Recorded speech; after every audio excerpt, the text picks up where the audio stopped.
Once upon a time, in a normal city with normal buildings, not too big and not too small, there lived a young boy named Theo.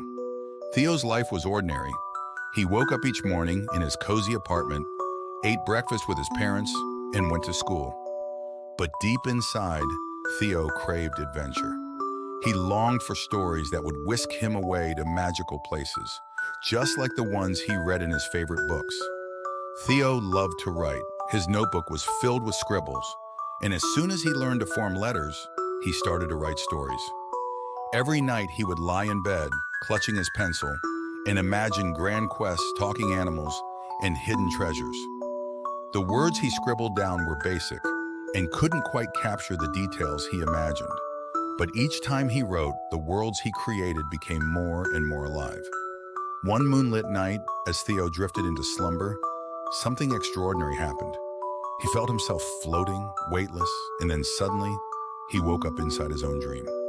His room had transformed into a swirling vortex of colors, and he stepped through it, heart pounding. And there he was, not in his room, but in a place he had written about just the day before.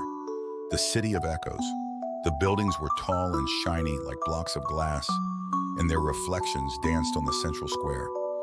Theo's footsteps echoed, bouncing off the walls, creating a symphony of whispers.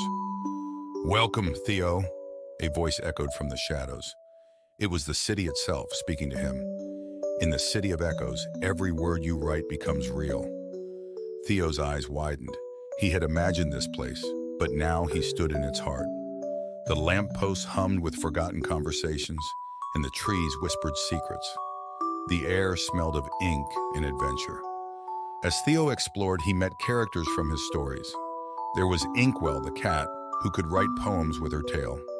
She taught Theo that words had magic, and kindness was the most powerful spell. Then came Echo the sparrow, who flitted from window to window, carrying messages between dreamers. Echo showed Theo that even small actions could create ripples across the universe. But the most intriguing character was Quill, the old librarian that looked like an ancient heron with a flowing form and a wise face. Quill's feathers rustled as he moved, and his eyes held centuries of stories. "Theo," he said, "your dreams are the threads that weave our world. Write with care, for every tale shapes reality." Theo listened, and he wrote. He described flying on the back of a paper airplane, soaring over the city skyline. He wrote about a living maze that led to forgotten memories. And with each word, the City of Echoes responded. Hedges grew, memories danced, and Theo's heart swelled with wonder. After an impossibly long time, after the sun dipped below the horizon, Theo sat by the fountain in the city square. The water shimmered, reflecting his face. "Why am I here?" he wondered aloud. The fountain chuckled, its water forming words.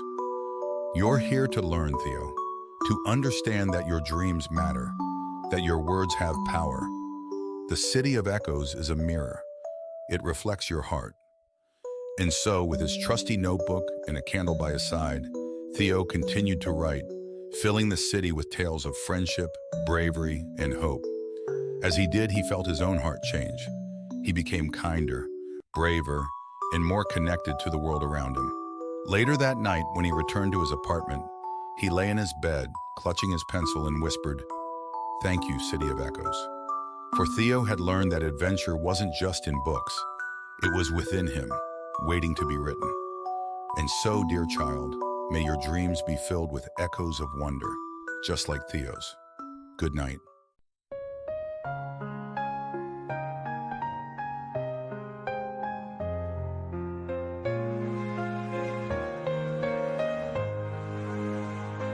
In Theo's home city, so normal and plain, he dreams of adventure while watching the rain.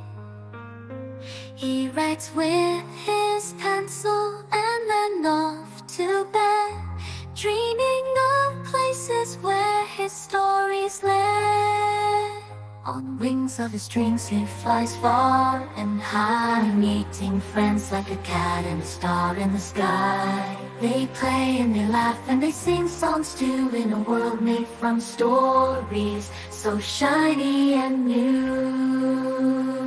Sleep tight, Theo, in your cozy bed with dreams of your stories alive in your head. Close your eyes, my child, and you will be there.